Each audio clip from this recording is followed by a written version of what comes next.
우리 찬송가 419장입니다. 419장. 주날개 및 내가 편안히 쉬네 밤 깊고 비바람 불어쳐도. 419장 찬송입니다.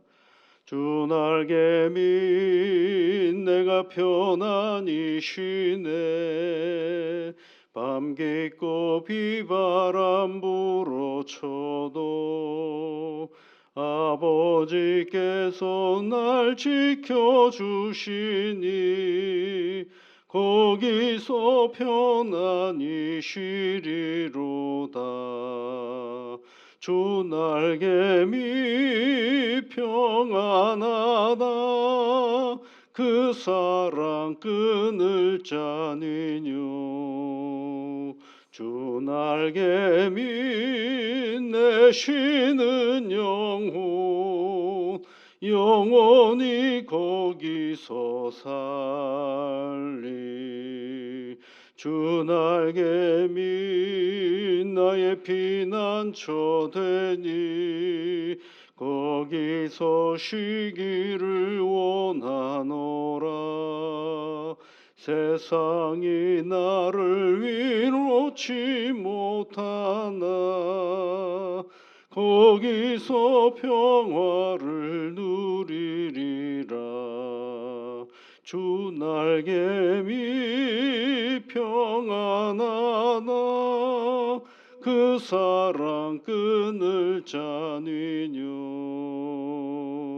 주 날개미 내 쉬는 영혼 영원히 거기서 살리.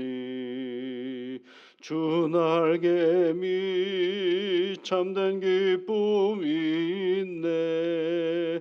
고달픈 세상길 가는 동안 나 거기 숨어 돌보심을 받고 영원한 안식을 얻으리라.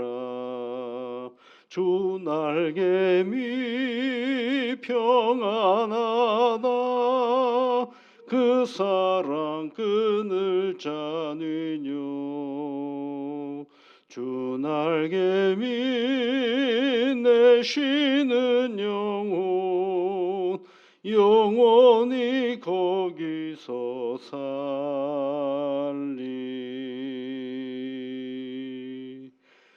오늘도 우리에게 귀한 날을 허락하신 하나님 아버지 감사를 드립니다. 눈을 떠서 새날을 맞이하는 오늘 우리 모두가 주님의 은혜를 보고 주님의 사랑을 느끼며 주님의 돌보심을 경험하는 복된 날이 되도록 이끌어 주시옵소서. 하나님의 말씀과 기도로 시작하는 이 하루 이오니 우리 앞에 당면한 모든 인생의 문제들이 나 홀로 걸어가면서 부딪히는 것이 아니라 나를 도우시고 이끄시는 여호와 아버지 하나님과 함께하는 시간인 것을 확고히 알면서 한 걸음 한 걸음 나아가는 복된 날이 되게 이끌어 주시옵소서. 하나님 아버지, 사랑하는 귀한 믿음의 가정들을 기억하여 주시고 그 가정 안에서 이루어지는 모든 일들이 하나님을 기쁘시게 하는 일들이 되어줄 수 있도록 인도하여 주시옵소서. 성령께서 가정을 늘 두루 감찰하시고 보호 이끌어 주시며 세상의 근심을 틈타 악한 영이 임하지 못하도록 주 하나님께서 돌보시며 인도하여 주옵소서. 가족 한 사람 한 사람 모두에게 건강으로 이끌어 주시며 몸이 연약한 가족들이 있으면 마음이 참 힘들고 어려울진데 주의 성령께서 이 새벽에 하나님 앞에 사랑하는 가족들의 건강을 위하여 간구할 때에 아버지 하나님 연약함이 물러가게 하여 주시고 질병이 치유되는 은혜를 허락하여 주시옵소서. 존귀하신 아버지 하나님, 우리의 자녀들을 복되게 이끌어 주시며 부모님들에게는 늘 영육간의 강건함으로 함께하여 주옵소서. 그러므로 말미암아 하나님으로 인하여 믿음의 가정 안에 웃음이 가득하게 하시고 사는 기쁨이 있는 복된 가정이 되어줄 수 있도록 은혜를 내려 주옵소서. 때로는 살다가 보면 곤고한 일들이 우리 앞에 있음을 압니다. 자녀들의 어려움 앞에서 부모의 마음이 심히 힘들 때도 있음을 압니다. 주성령께서 이 아침에 사랑하는 우리의 가족들을 위하여 기도할 때에 그 마음을 헤아리시사 하나님의 눈동자와 같은 돌보심이 우리 모든 가족들에게 있기를 소망하오니 주 하나님 도와 주시옵소서. 예수님 이름으로 기도드리옵나이다. 아멘. 하나님의 말씀은 마태복음 2장 13절부터 23절까지 말씀입니다. 마태복음 2장 13절부터 23절까지 함께 같이 읽겠습니다. 그들이 떠난 후에 주의 사자가 요셉에게 현몽하여 이르되 헤롯이 아기를 찾아 죽이려 하니 일어나 아기와 그의 어머니를 데리고 애굽으로 피하여 내가 내게 이르기까지 거기 있으라 하시니 요셉이 일어나서 밤에 아기와 그의 어머니를 데리고 애굽으로 떠나가 헤롯이 죽기까지 거기 있으니 이는 주께서 선지자를 통하여 말씀하신 바 애굽으로부터 내 아들을 불렀다 함을 이루려 하심이라. 이에 헤롯이 박사들에게 속은 줄 알고 심히 노하여 사람을 보내어 베들레헴과 그 모든 지경 안에 있는 산의 아이를 박사들에게 자세히 알아본 그때를 기준하여 2살부터 그 아래로 다 죽이니 이에 선지자 예레미야를 통하여 말씀하신 바 라마에서 슬퍼하며 크게 통곡하는 소리가 들리니 라헬이 그 자식을 위하여 애곡하는 것이라. 그가 자식이 없으므로 위로 받기를 거절하였도다 함이 이루어졌느니라. 헤롯이 죽은 후에 주의 사자가 애굽에서 요셉에게 현몽하여 이르되 일어나 아기와 그의 어머니를 데리고 이스라엘 땅으로 가라. 아기의 목숨을 찾던 자들이 죽었느니라 하시니 요셉이 일어나 아기와 그의 어머니를 데리고 이스라엘 땅으로 들어가니라. 그러나 아켈라오가 그의 아버지 헤롯을 이어 유대의 임금됨을 듣고 거기로 가기를 무서워하니 꿈에 시시하심을 받아 갈릴리 지방으로 떠나가 나사렛이란 동네에 가서 사니 이는 선지자로 하신 말씀에 나사렛 사람이라 칭하리라 하심을 이루려 함이로라. 아멘. 예수님께서 애굽으로 내려가신 이야기죠. 근데 이제 왜 애굽으로 가게 되었느냐라고 할 때에 헤롯이라는 사람이 이제 아이를 다 죽일 것이다라는 이야기를 이제 현몽이라고 돼 있죠. 오늘 말씀에 보면 주의 사자가 요셉에게 현명하여 이러다 꿈에 나타나 가지고 애굽으로 가라라고 얘기를 했어요. 애굽으로 가서 있다가 애굽에서 나온 이야기죠. 이 헤롯이라는 사람은 성경에는 그렇게 자세하게 기록이 되어 있지는 않지만 성경에 기록되어진 그 시간쯤에 이제 유대의 역사 요세푸스라는 유대의 역사가가 있는데 그 사람이 쓴 유대의 역사의 이야기 또는 다른 로마의 이야기들을 이렇게 살펴보면 헤롯은 굉장히 잔인한 사람이었다고 합니다. 그의 아내도 죽여버리고 그의 장모도 죽이고 그의 아들도 죽이고 그리고 헤롯에게 직언을 하는 사람들 300명의 신하들을 다 죽여버린 사람입니다. 권력을 가지면서 자기가 가진 그 권력에 대항하는 어떤 사람들 또는 비판하는 사람들을 가차없이 죽여버리는 아주 잔인한 사람으로 기록이 됩니다. 이 권력을 가지면 사람이 이 광기가 드러나기 시작하는 겁니다. 권력과 광기라는 이 책에 보면 세상에 많은 권력자들이 권력을 갖기 전에는 굉장히 똑똑하기도 하고 그리고 아주 탁월한 지도력을 가지고 있기도 한데 시간이 지나면 지날수록 이 권력을 가지면 이 광기에 이르는 광기가 있는. 그래서 미셸 푸코라는 철학자의 책 중에는 광기의 역사라는 책이 있는데요. 그러면서 사람이 어떻게 미친 짓을 하는가를 철학적으로 조금씩 해놓은 책들인데 사람이 사람이 힘을 갖기 시작하면 정상적인 사고를 뛰어넘는 듯한 그런 모습들을 보이는 것을 알 수가 있어요. 그러니까 여러분 너무 힘 좋아하지 마십시오. 힘을 많이 가지고 있으면 또 이상한 짓을 할 가능성이 많거든요. 이 교계도 그렇거든요. 교계도 보면 힘을 가지면 모양새는 다 교회와 하나님, 예수님 얘기를 하지만 그 깊은 뿌리를 내려가 보면 다 이 자신의 어떤 욕망과 힘을 드러내고자 하는 어떤 도구로 삼는 것이 바로 이 교계의 한 모습도 우리가 보게 되는 것입니다. 이 세상에 광기의 역사가 있는 이때에 하나님은 어떤 일을 하고 계시는가를 우리가 잘 살펴보는 것이 중요한 일입니다. 이 광기의 역사를 하나님은 어떻게 그 광기의 역사 속에서 하나님은 새로운 일들을 펼쳐 가시는가를 잘 보시면 되는 것입니다.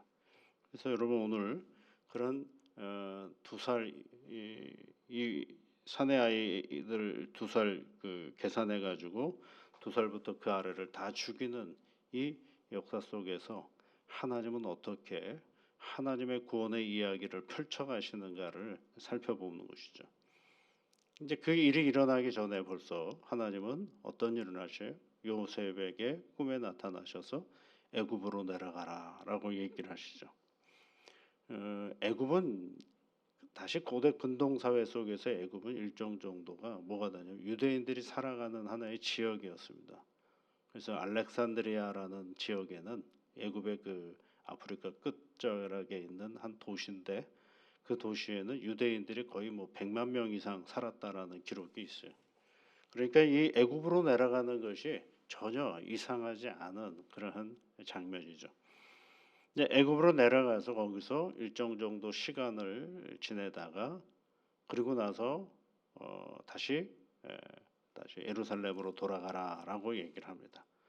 그런데 예루살렘으로 돌아가는 과정 속에서 헤롯이 죽고 누가 그의 아들이 아켈라오라는 사람이 왕이 되는데 만만치가 않거든요. 또 그러니까 다시 또 하나님께서 꿈에 나타나셔서 그를 어디로 보내느냐 하면 갈릴리로 보냅니다. 갈릴리 지방으로 가라 그러셔서 거기에 갈릴리 지역의 가장 작은 도시인 나사렛으로 또 가서 사는 그런 장면을 보고 있는 것입니다. 그러니까 이 이야기를 잘 살펴보면 뭐하고 같냐면 여러분 창세기에 야곱이 그의 형제들과 함께 어디로 들어갑니까? 요셉이 있는 땅 애굽으로 들어가잖아요. 근데 애굽에서 열심히 잘 살았는데 요셉을 알지 못하는 왕이 애굽의 왕이 될 때 누구를 핍박을 해요? 이스라엘 사람들을 핍박을 하죠. 그러니까 하나님께서 모세를 통하여 그 자리에서 그 나오시는 장면, 출애굽하는 이야기가 나오잖아요. 그러니까 이 이야기는 다시 뭘 얘기하냐? 애굽에서 다시 나오는 이야기가 시작이 돼요. 두 번째 출애굽의 이야기라고 보는 거죠. 하나님의 구원의 이야기가 첫 번째 출애굽의 역사 속에서 있었던 것처럼 하나님은 다시 이스라엘 백성들을 구원하시기 위하여 세상을 구원하시기 위하여 이 세상에 나오는 그러한 자리인 것입니다. 또 하나의 이야기를 한번 생각해 보면 모세는 애굽에서 어떤 존재였습니까, 여러분? 왕자였어요, 왕자. 그러다가 그가 어떻게 해요? 이런저런 사건에 휘말리다가 광야, 그 왕자의 자리를 버리고 이제 광야로 나가는 사람이 되었죠. 그러니까 거기서 어떻게 해요? 또 40년 동안 아무것도 안 하고 오직 목자의 일만 하죠. 힘이라고는 하나도 없는 존재가 되어버리고 말았어요. 그래서 인간의 육신의 몸으로도 힘이 다 빠져 있는 상태인 80세에 그가 하나님의 부르심을 받는 자리인 것입니다. 힘이 하나도 없을 때 하나님은 하나님의 사람을 세워서 하나님의 역사를 이루어 가시는 거죠. 오늘 예수님의 이야기를 한번 다시 보십시오. 예수님이 어떻게 해요? 예루살렘으로 가시는 것이 아니라 어디로 가요? 변방으로 가는 거죠.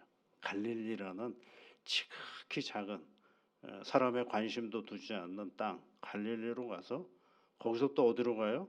더 낮은 그런 알 수도 없는 자리, 그게 뭐예요? 나사렛이라는 자리로 가는 것이죠. 어제도 잠깐 말씀을 드린 것처럼 빌립이 내가 예수님을 봤다, 우리 예수님 만나러 가자, 나다나엘에게 말할 때니 뭐라고 얘기를 해요? 나다나엘에 나사렛에서 무슨 선한 것이 날 수 있겠느냐라고 얘기하잖아요. 그네들의 인식 가운데에는 나사렛이라는 존재가 그게 인식되어지지 않는 아주 지극히 작고 보잘것없는 동네인데 예수님이 그 동네로 가시는 거죠. 그 다음부터 예수님은 여러분 태어나신 곳은 베들레헴인데 자라신 곳은 어디예요? 나사렛이에요. 그래서 나사렛 예수 그리스도라는 얘기가 나오기 시작한 거거든요. 그러니까 여러분 우리가 생각을 잘 하셔야 돼요. 예수 그리스도라는 말 앞에 예수 그리스도는 메시아라는 말이거든요. 그리스도는 메시아라는 말이거든요. 나사렛이라는 굉장히 작은 곳, 거의 존재감이 없는 땅, 약한 곳, 힘없는 곳 이런 땅이라고 보면 되죠. 그런데 나사렛 예수를 세우셔서 하나님의 아들 메시아로 이 땅에 보내어 주셨다라는 이게 우리의 신앙의 논리라고 보면 되는 것입니다. 그러니까 우리가 예수를 잘 믿는다라는 얘기는 힘을 가지려고 애쓰는 것이 아니라 예수를 잘 믿어서 뭐가 되는 거예요? 낮아지는 자리로 가는 것입니다. 근데 그렇게 낮아지는 자리로 가면 누가 우리를 높이시는 거예요? 하나님이 우리를 높이시는 거죠. 하나님이 우리를 높이시는 거죠. 그래서 예수님이 이 세상에 오셔서 마가복음 10장 45절 말씀이 뭐예요? 당신의 사명을 얘기하실 때 나는 이 섬김을 받으러 온 것이 아니라 섬기려고 왔노라라고 말씀하시는 것이죠. 그 얘기가 이제 계속 같이 가는 겁니다. 그래서 여러분 나사렛으로 가셨다라는 주의 말씀을 우리가 오늘 말씀을 잘 기억할 필요가 있습니다.